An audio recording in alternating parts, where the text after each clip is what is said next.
Bonsoir Claire Litaille, qui va donc intervenir pour ce colloque. Avant la conclusion, s'il vous plaît, mesdames et messieurs, merci de vous installer. Alors Claire Litaille était dans le train hier pour venir à Guéret. Elle avait donc son billet aller-retour. Et lorsque le contrôleur a vu son retour, il lui a dit « Ah mais madame, le train n'aura pas lieu.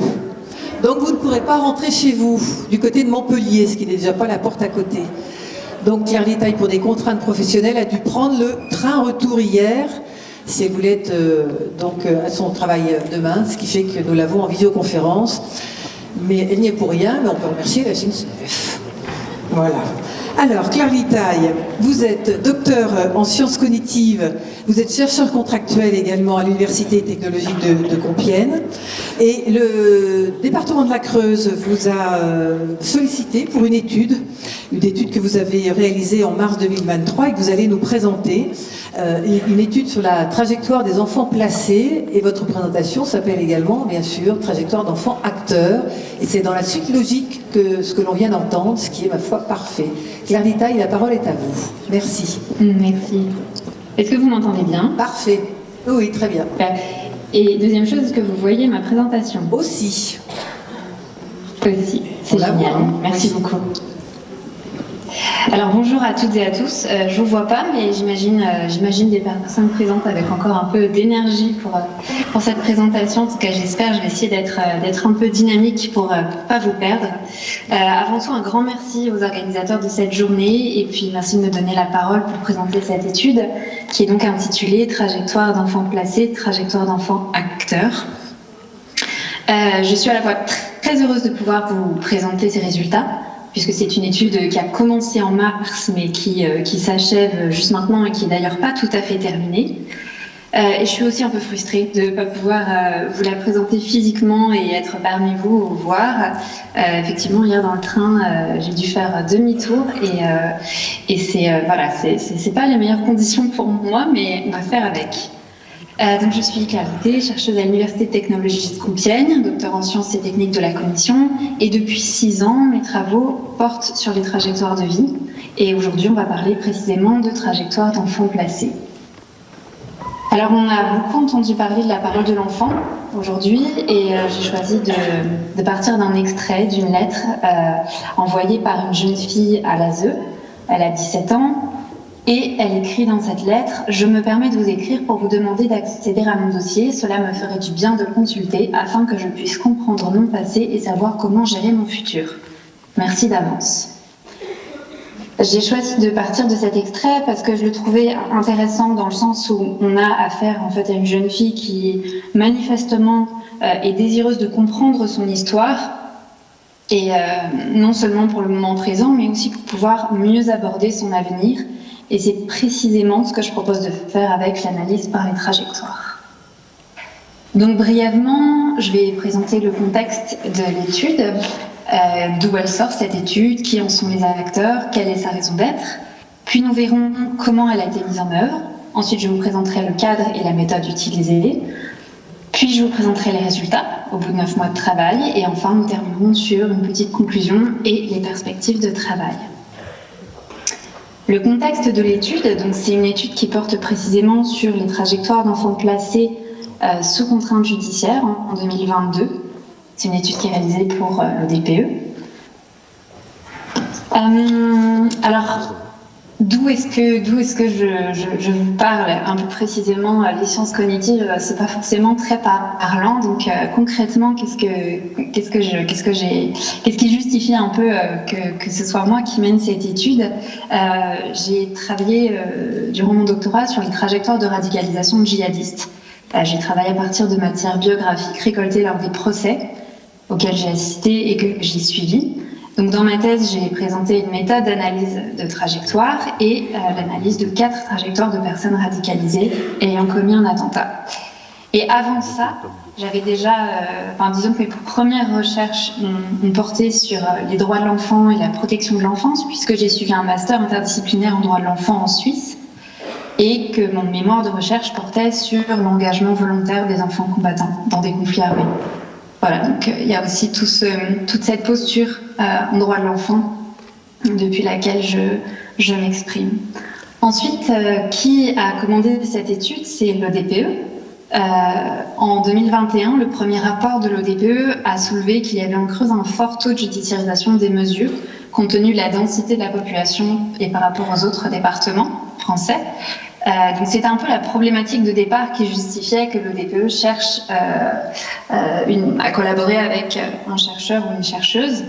Et finalement, on a affiné un petit peu la question de recherche, puisque c'est pas tellement les trajectoires des enfants qui permettent de répondre à cette question, mais qu'en revanche, en étudiant les trajectoires d'enfants, on pouvait quand même comprendre des choses. On reviendra après sur cette question de recherche. C'est une recherche qui est financée par le conseil départemental et qui est réalisée en partenariat avec l'aide sociale à l'enfance, puisque c'est à partir de leur dossier que j'ai réalisé l'étude. Certains des acteurs de l'ASE ont passé des heures à faire des photocopies. Je ne sais pas si certains sont dans la salle, mais en tout cas, je les remercie parce que j'ai ces dossiers dans mon salon depuis le mois de juillet et je travaille dessus un peu tous les jours. Donc, c'est un grand merci parce que c'est ça qui a permis de commencer ce travail sur les trajectoires. Je tiens à remercier tout particulièrement Laure Migaud, sans qui cette étude n'aurait pas vu le jour, et puis tous ceux à l'ASE qui ont été mobilisés pour me permettre de travailler sur les dossiers. Rapidement, comment ça se déroule, une étude, en tout cas, comment cette étude s'est déroulée. Donc, dans la première phase de mars à avril, il s'est agi d'identifier les besoins de l'ODPE et de formuler la question de recherche. Dans un second temps, il a fallu comprendre avec quel terrain j'allais travailler, identifier les données que j'allais utiliser et comment ces données ont été produites. Donc ça a été le travail réalisé entre mai et juin. Dans la troisième phase, il s'est agi d'élaborer la méthode pour pouvoir aborder la masse d'informations contenues dans les dossiers. Je pense que vous avez toutes plus ou moins une idée de ce que ça représente, un dossier de l'ASE. Certains sont énormes, avec des milliers de pages, et pour s'y retrouver là-dedans et sélectionner les données, ça n'a pas été simple. Donc ça a été le travail de juillet à septembre, cet été. Ensuite, toute une phase d'analyse, d'octobre à novembre, et qui dure encore un peu jusqu'à aujourd'hui. Donc je précise que c'est une analyse itérative, c'est-à-dire que chaque dossier a été lu, traité et analysé plusieurs fois, en plusieurs étapes, de manière à dégrossir petit à petit chaque dossier. Et enfin, la formulation et la présentation des résultats, c'est ce qu'on est en train de faire ensemble aujourd'hui. Donc avant de parler des résultats, on va peut-être clarifier la question de recherche qui a été la mienne, qui a guidé un petit peu cette étude, qui est la suivante, elle apparaît sur l'écran. En analysant la trajectoire des enfants placés, peut-on comprendre comment ces enfants sont acteurs de leur placement? On a beaucoup entendu parler de participation, d'enfants acteurs aujourd'hui, et j'espère que cette présentation va peut-être apporter de nouveaux éléments pour penser à cette façon d'être acteur dans le placement. Donc, dans les objectifs de cette étude, c'est d'apporter à la fois une analyse des trajectoires, en tout cas des éclairages de ce que ces trajectoires peuvent dire des parcours de placement et la manière dont ces enfants se comportent et sont acteurs de ces parcours de placement, et à la fois de fournir une méthode d'analyse de manière à ce que ces analyses puissent être reproduites, idéalement par d'autres que moi. Mais ça va demander encore un petit peu de travail par la suite. Pour le cadrage de l'étude, donc c'est la deuxième phase dont je vous parlais tout à l'instant. Quel terrain et quelles données est-ce que j'ai utilisé? Pour comprendre ce terrain et identifier ces données, je suis venue dans la Creuse 2 jours au mois de mai pour rencontrer les différents acteurs de la protection de l'enfance. J'ai pu échanger avec des travailleurs sociaux, des psychologues, des assistants familiaux, des acteurs de l'AMEX de Beaugenais, du CDEF. Voilà, j'ai rencontré autant de personnes que possible en 2 jours, et puis j'ai pris le temps aussi de consulter les dossiers, d'identifier les documents qui seraient les plus pertinents pour l'étude. L'objectif, c'était à la fois de comprendre comment les différents acteurs produisent les données présentes dans les dossiers et comment utiliser ces dossiers. Donc les documents que j'ai choisi de retenir, ce sont les ordonnances et les jugements pour pouvoir retracer le parcours institutionnel de l'enfant. Ensuite, j'ai choisi de retenir tout ce qui était notes et rapports psychologiques et sociaux, qui me permettaient de travailler plutôt sur les vécus et l'histoire personnelle de l'enfant. Et puis, j'ai choisi aussi de garder tout ce qui était lettres, courriers, mails, adressés aux enfants, à l'ASE ou au juge, pour avoir quand même une petite vue sur la parole des enfants, même si c'était très indirect, mais c'était mieux que rien. Ensuite, il s'est agi d'élaborer l'échantillon, donc ça s'est fait en partenariat toujours avec le DPE et notamment avec Laure, afin de déterminer quel dossier est-ce que j'allais garder, sur quel dossier est-ce que j'allais travailler. Et on a retenu 3 critères qui permettaient d'avoir en fait la vue la plus pertinente sur des trajectoires. Donc c'est des enfants qui sont suivis depuis au moins 10 ans par l'ASE, qui ont connu au moins 3 types de mesures différentes, administratives et judiciaires, et qui ont connu au moins une mesure judiciaire de placement en 2022. Voilà, c'était les 3 critères, ce qui nous a ramené à 106 dossiers. Compte tenu du temps et du budget, c'était encore trop important. Donc on a de manière un peu arbitraire abaissé ce chiffre à 70 dossiers, ce qui est déjà énorme. Ça représente 3 cartons pleins qui sont dans mon salon depuis juillet. Et ce qui permet déjà quand même d'avoir un bon regard sur les trajectoires. Je précise que j'ai traité séparément les dossiers de fratrie. J'ai considéré que chaque dossier, chaque enfant en fait avait son dossier, même si plusieurs faisaient partie d'une même fratrie. Et puis j'ai distingué les garçons et les filles, même si là dans la présentation ça ne ressortira pas forcément, manque de temps, mais en tout cas dans mon travail j'ai distingué les deux. Alors maintenant, d'un point de vue de la méthode, donc c'est la phase 3 dont je parlais tout à l'heure, c'est une méthode que qui a été développée durant ma thèse, donc sur le cas de trajectoire djihadiste. Donc là, il a fallu évidemment adapter cette méthode à des enfants placés et puis à la matière issue des dossiers de l'ASE. Alors, je vais vous présenter très très rapidement en 2 slides 4 années de travaux de recherche sur cette méthode d'analyse par les trajectoires, mais c'est pour vous donner quand même une idée du fonctionnement de cette méthode, pour que vous puissiez voir comment j'ai travaillé. Donc là, sur cette slide, à un niveau macro, on peut voir que je commence par retracer la chronologie du parcours institutionnel. Donc sur la partie supérieure de la timeline, je vais mettre toutes les informations relatives au parcours de placement, aux mesures judiciaires, etc. Enfin, judiciaires et administratives. Donc c'est ce que j'ai appelé toute la partie qui va contenir en fait consacrée à la problématique sur laquelle porte l'étude. Ici c'est le placement. Et puis sur la partie inférieure, je vais noter toutes les informations, tous les événements qui sont en lien avec la vie personnelle de l'enfant, et je vais structurer ces informations par plan. Donc là j'en ai mis 4, familial, social, scolaire et psychologique, mais en fait on pourrait les adapter et selon les enfants d'ailleurs, j'ai soit pas utilisé tous ces plans, soit j'en ai utilisé d'autres. Ça doit pouvoir être personnalisé. L'objectif de cette façon de travailler la trajectoire, c'est de sortir de la linéarité à laquelle on pense tout de suite quand on pense trajectoire, sans pour autant perdre la chronologie. L'idée, c'est de travailler sur les liens entre les éléments, les interactions, et de pouvoir analyser les dynamiques au sein de la trajectoire. Puisque c'est en analysant les liens entre les événements qu'on peut construire du sens et interpréter la trajectoire. Ensuite, au niveau micro, donc ces deux vignettes un petit peu, la première à gauche qui est très, très théorique et abstraite, mais qui schématise un petit peu comment est-ce qu'on peut aborder un événement, puisque l'idée c'est de faire du lien entre les événements, mais aussi de comprendre comment la dynamique d'un événement, comment un événement est composé.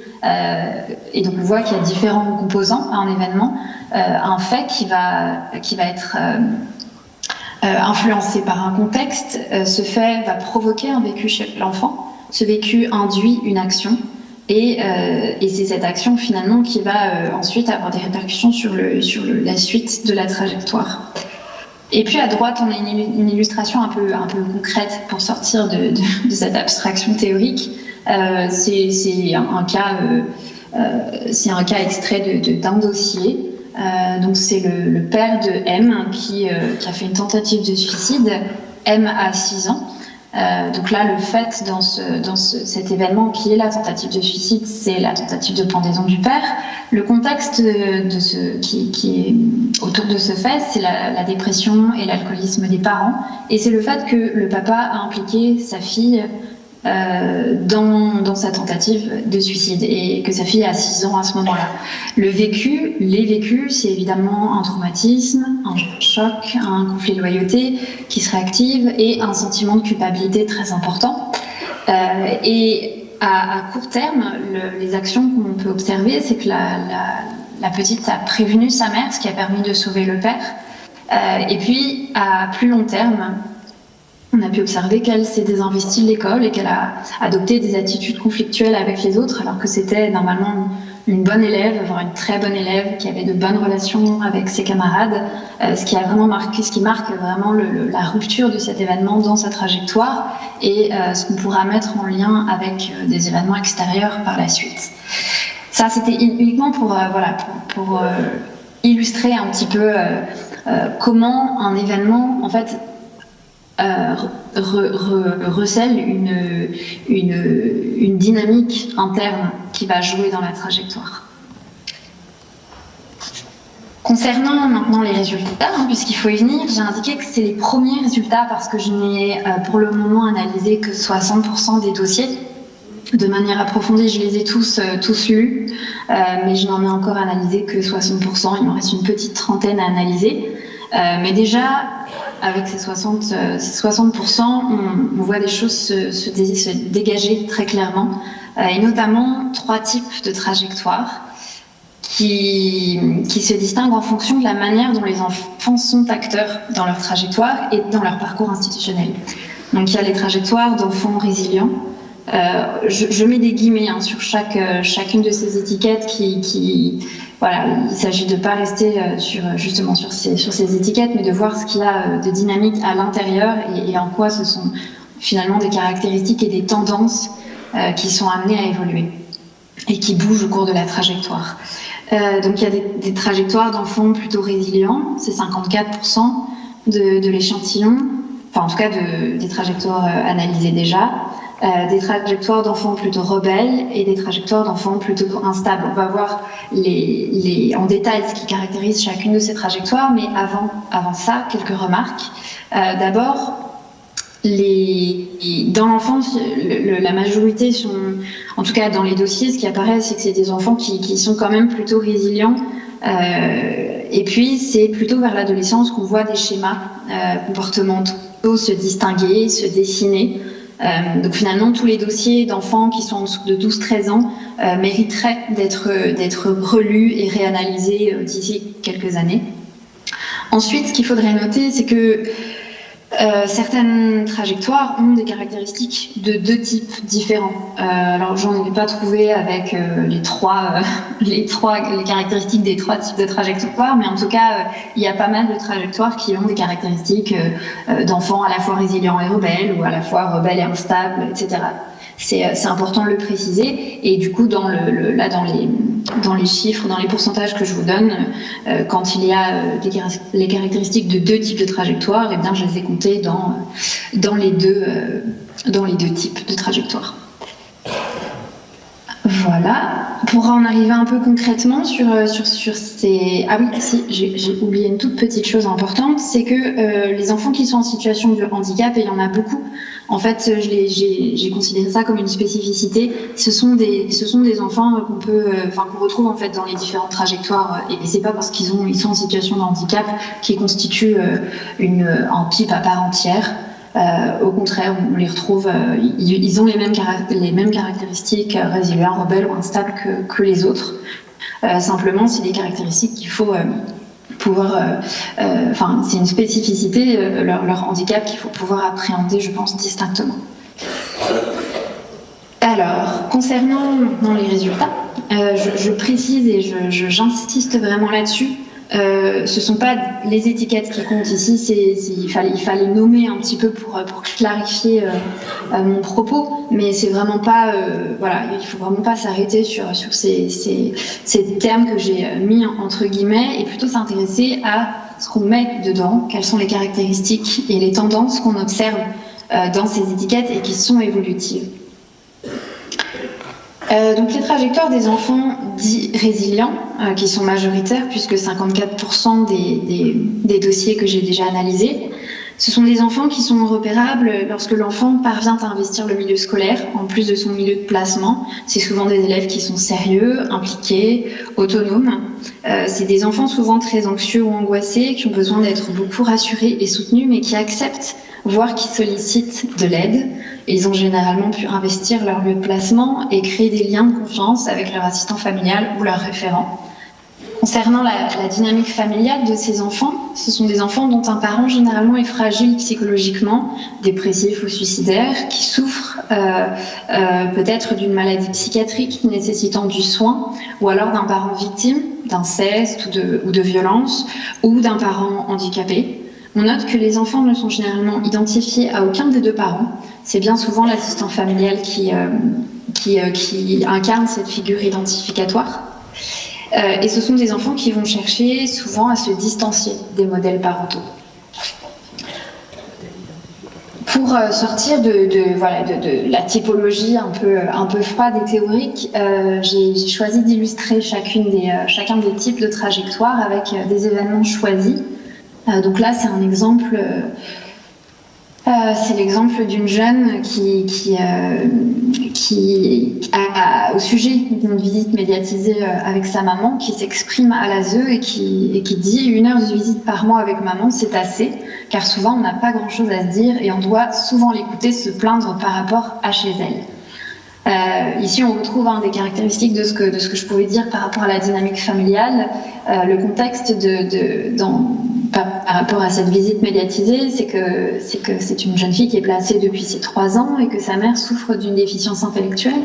Ici, on observe en termes de vécu qu'il y a un envahissement de la mère et de ses problématiques chez sa fille, et que ça provoque un malaise qu'elle cherche à réduire en verbalisant. Donc là, c'est l'action, en verbalisant son besoin et en posant une limite au temps de visite avec sa mère. Donc on voit que c'est une adolescente qui a compris son placement et qui exprime ses besoins, qui prend une décision pour son propre bien-être, qui témoigne d'une certaine maturité. Concernant maintenant les trajectoires d'enfants dits rebelles, encore une fois, j'insiste sur les guillemets, ici, ce sont plutôt des enfants qui ont tendance à se mettre en échec, même s'ils ont des capacités pour les apprentissages, des capacités intellectuelles, etc., à se mettre en échec à l'école ou dans leurs relations. C'est des enfants qui ont souvent du mal à accepter le cadre tout en testant les limites en permanence. Ils vont chercher les limites et cherchent à les dépasser tout le temps. Ils ont souvent des capacités intellectuelles, mais des difficultés de concentration, de constance, d'investissement. C'est souvent des enfants qui peuvent être hyperactifs et qui montrent en fait des comportements d'auto-sabotage qui peuvent prendre différentes formes. On les reconnaît à leur comportement perturbateur, hyperactif, transgressif. Dans de nombreux cas, ce sont des enfants ambivalents qui peuvent se montrer très attachants et l'instant d'après se rendre détestables. Et enfin, on retrouve souvent des problématiques sexuelles dans l'histoire de ces enfants qui ont soit subi des expositions précoces, des abus ou des violences sexuelles, de la prostitution, etc. Les dynamiques familiales de ces enfants, ce sont des enfants qui ont bien souvent souffert de violences physiques de la part d'un ou de leurs deux parents, des violences sexuelles aussi. Il est fréquent que le père soit totalement absent, n'ait pas reconnu forcément son enfant, qui reste en quête de filiation, donc il y a un défaut là de cadre et d'autorité, ou à l'inverse, c'est un père qui est tout puissant, omniprésent, violent, voire étouffant. Et donc le cadre ici ne fait pas défaut, mais il est tyrannique et castrateur, il prend trop de place. À nouveau, une petite illustration pour revenir dans quelque chose de concret. Ici, c'est le cas de M que j'ai choisi. Donc à gauche, on a un peu l'histoire du jeune. Donc il s'agit cette fois-ci d'une tentative de suicide. Le père, à ce moment-là, avait 70 ans. Il avait déjà fait une tentative. Et surtout, ce qui est important là dans ce cas-là, c'est qu'il y avait des liens très forts entre son fils et lui. Son fils s'était beaucoup identifié à lui. C'était sa figure, son modèle, en fait, sa figure identificatoire. Et donc au moment du suicide, le jeune s'effondre. Il y a une perte de ses repères, de sa figure identificatoire, qui va produire, ou en tout cas donner lieu à des comportements de plus en plus déviants de la part du jeune, qui en fait adopte par mimétisme et probablement loyauté les comportements qu'il avait pu observer chez son père. Donc à consommer de l'alcool, des mauvaises fréquentations, des actions violentes, la provocation, etc. Donc c'est une dégringolade à partir de cet événement qui est traumatique, hein, évidemment, mais on voit que la réaction du jeune dans ce cas-là, c'est une réaction qui se rapporte en fait à cette logique identificatoire très forte, et que c'est peut-être à ce niveau-là qu'il y aurait une ressource à proposer aux jeunes. Pour le dernier type de trajectoire, donc c'est 24% des dossiers identifiés, c'est une minorité, pourtant c'est un chiffre qui est pas du tout anodin non plus. Là, ça désigne plutôt les enfants qui sont psychologiquement les plus fragiles. Ils ont souvent de grosses difficultés à exprimer leur vécu et leurs émotions, du mal à s'exprimer en jeu. Ils expriment leur mal-être à travers des épisodes de crise, de colère, de violence, d'automutilation aussi, donc de violence dirigée contre eux. Et ils sont souvent très envahis par leur histoire familiale et l'histoire de leurs parents. À l'école, ils peuvent avoir de bons résultats, mais ils ont souvent des difficultés en fait à mettre de l'énergie dans les apprentissages. Ce sont des enfants qui ont souvent un problème de place, à savoir où est leur place et quelle est leur place par rapport à l'adulte dans un collectif ou dans un milieu familial. Et les dynamiques familiales qu'on retrouve chez ces enfants, ce sont des parents dépressifs ou psychologiquement fragiles, souvent la mère, ça peut être le père aussi, des familles où les rôles de chacun peuvent être confus.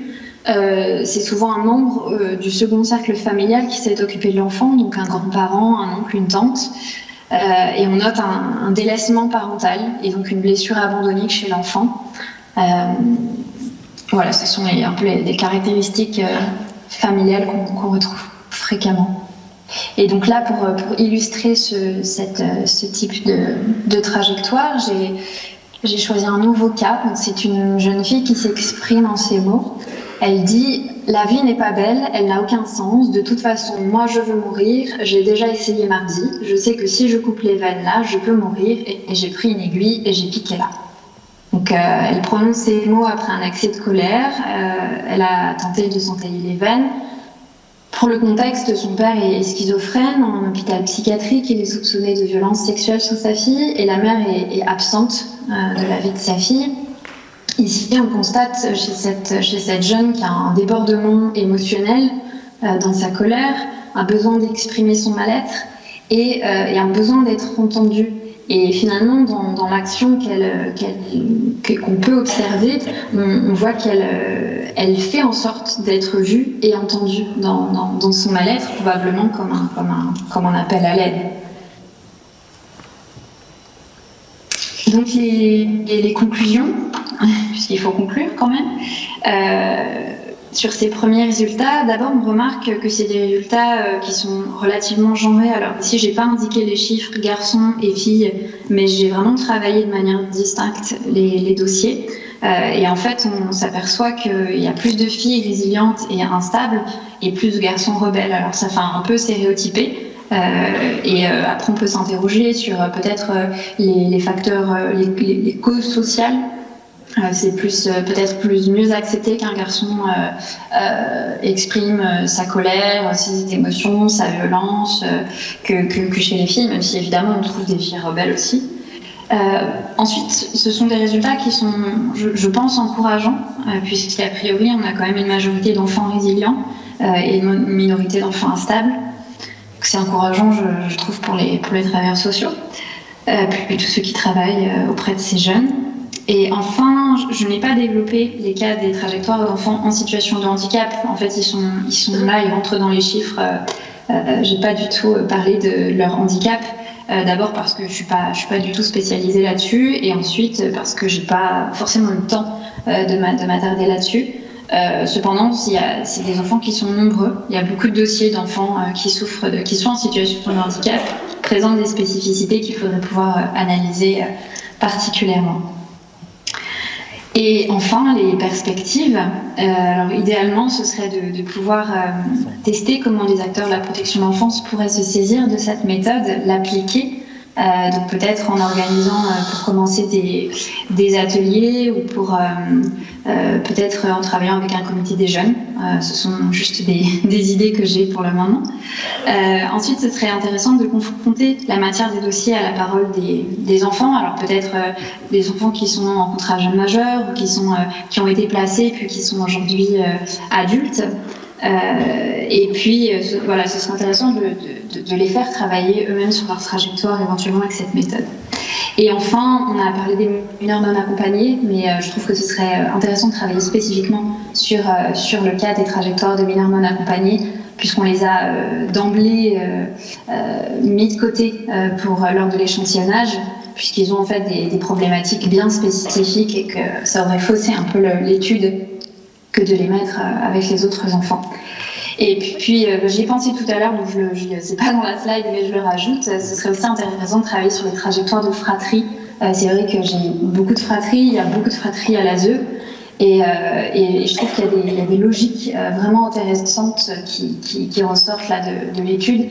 Et même si j'ai choisi de traiter chaque enfant indépendamment, tout en ayant connaissance de sa situation familiale et de la situation de la fratrie. Voilà, je vous remercie beaucoup pour votre écoute. Si vous avez des questions, c'est avec plaisir que j'y répondrai. Et puis, il y a mon mail qui est pas encore, qui apparaît maintenant. Donc n'hésitez pas, je serais ravie de répondre et d'échanger, soit maintenant, soit par la suite, par mail ou par téléphone. Voilà, merci. Merci à vous, Claire Litté.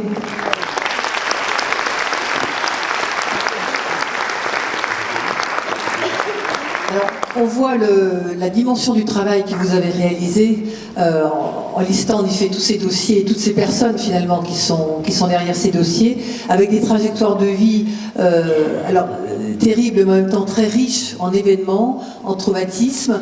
Est-ce que vous êtes parti finalement de leur histoire dès le départ, si j'ose dire, ou est-ce que vous êtes parti de l'arrivée, de là où ils sont, et vous êtes remonté sur l'histoire familiale? Est-ce qu'il y a un sens finalement à votre étude? Enfin, un sens directionnel. Le sens, c'est d'abord le parcours de placement. Je suis partie en fait des ruptures qui pouvaient apparaître quand il y avait une ordonnance de placement provisoire, quand il y avait le moment où ils ont été placés, et comment eux ont pu, qu'est-ce qu'on peut trouver dans les rapports ou dans les documents des dossiers sur la manière dont eux ont vécu ces ruptures-là. Et puis ensuite, je suis partie s'il devait y avoir un sens, je suis partie des documents les plus récents, où en fait ils sont les plus âgés, et où du coup on voit déjà des cristallisations assez nettes, et par contre c'était important de remonter pour voir si déjà pour confirmer les cristallisations, pour voir s'ils étaient déjà comme ça quand ils étaient enfants, ou justement trouver les ruptures qu'il y a pu y avoir dans la trajectoire, et souvent on voit les ruptures très nettes. Il y a toute une partie de l'étude qui porte sur les leviers et les moments de rupture. Donc les leviers, ça va être tout ce qui va aider les enfants, et puis les moments de rupture, tout ce qui aura pu constituer un traumatisme ou un bouleversement dans la vie émotionnelle de l'enfant. Donc voilà, mais je pars toujours du placement, et ensuite je vais chercher à l'éclairer, à comprendre ce qui s'est passé d'un point de vue du vécu de l'enfant. À partir de là. Et ce travail-là, vous l'avez fait, donc là c'est une commande du département de la Creuse, l'avez-vous fait pour d'autres départements également, Non. C'est la première, d'accord.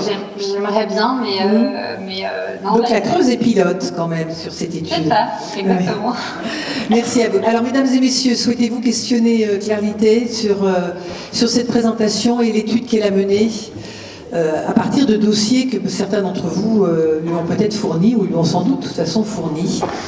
Est-ce que, je sais pas, il y a des réactions, des étonnements ou des surprises peut-être? Oui, Cécile Dodonné. Oui, bonjour Claire, c'est Cécile Dodonné. Merci beaucoup pour ce travail que vous avez fait qui est très intéressant. Et je trouve que pour une fois, on est allé chercher dans les dossiers de l'ASE et on fait remonter toute l'importance des écrits des travailleurs sociaux.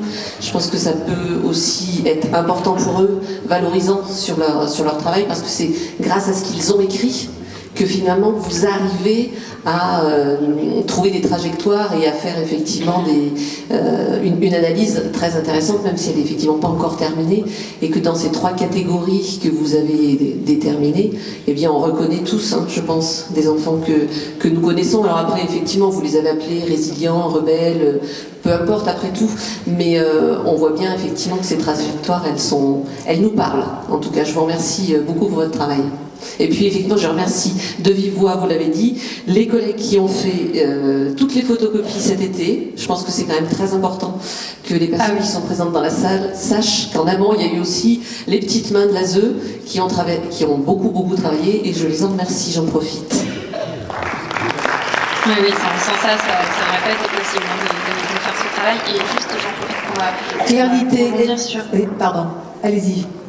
Et c'est très important d'insister sur l'importance de l'écrit, parce que ça m'a été vraiment répété quand je suis venue au mois de mai, la culture de l'oral parmi les travailleurs sociaux et la difficulté qu'il pouvait y avoir à mettre par écrit, parce que ça prend du temps, c'est chronophage et que vous n'avez pas forcément le temps de le faire. Et c'est vraiment grâce à ça qu'on peut mener ce genre d'études.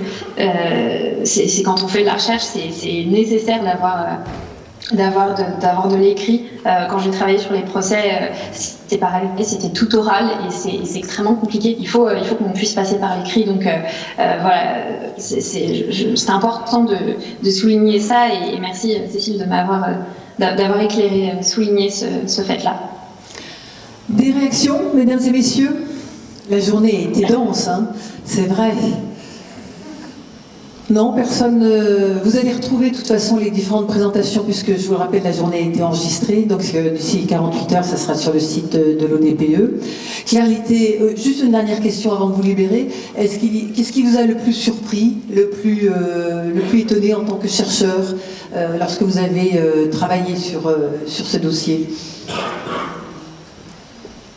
Je dirais que c'est de constater à quel point, et on l'a entendu avec le témoignage d'Alexandre tout à l'heure, et puis même les différentes interventions, c'est en fait cette volonté qui n'est pas juste une volonté d'être acteur de ces enfants, et au-delà d'enfants victimes, et puis d'une approche protectionniste qui est nécessaire. Je crois que c'est important aussi de ne pas oublier que c'est des adultes en devenir, même s'ils sont aujourd'hui enfants, et que c'est déjà des acteurs qui ont déjà des choses à dire, des envies, des souhaits, des volontés, et une volonté de comprendre. J'ai tout à l'heure commencé la présentation avec cet extrait de lettre d'une jeune fille qui voulait consulter son dossier. Il y a plusieurs des dossiers sur lesquels j'ai travaillé, il y avait cette demande de consulter les dossiers, et donc ça témoigne vraiment d'une volonté de comprendre, de faire du sens, et c'est voilà, s'il y a une chose que mon travail sur les trajectoires m'a appris, c'est que c'est nécessaire de pouvoir raconter son histoire, et que c'est pas toujours évident quand il y a eu des traumatismes. Ça demande vraiment un travail d'élaboration et de construction, et voilà, c'est un peu la condition pour pouvoir se remettre de ces traumatismes. Pour savoir où on va, il faut savoir d'où l'on vient.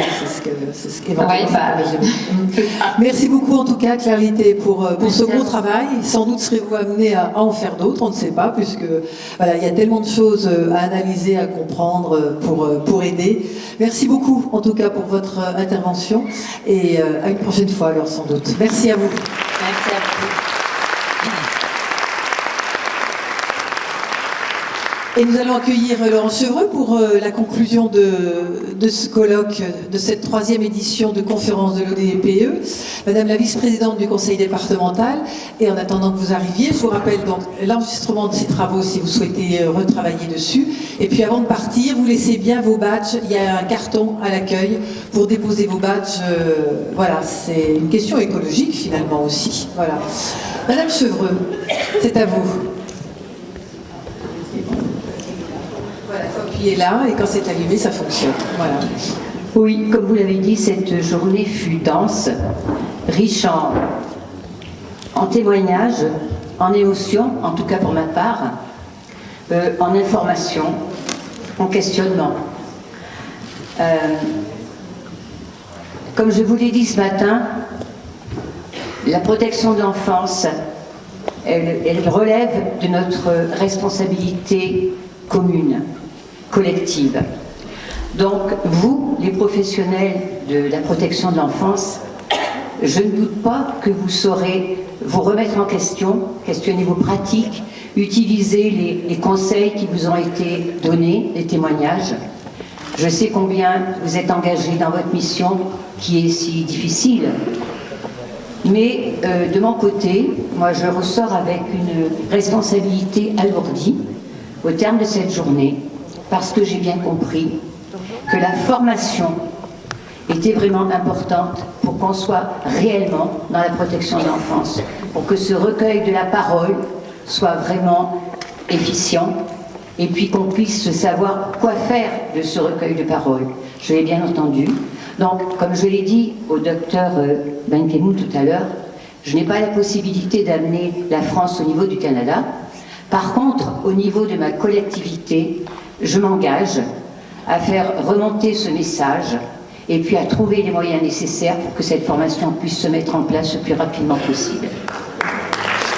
Merci à vous. Merci Madame Wies pour cette animation. Et merci à Cécile Dodonné et à Laurent Viste d'avoir choisi les bons intervenants, les invités intervenants de qualité. On avait bien besoin d'eux sur ce thème-là. Merci à vous pour ce travail et ce choix et l'organisation de cette journée. Merci à vous tous pour votre présence.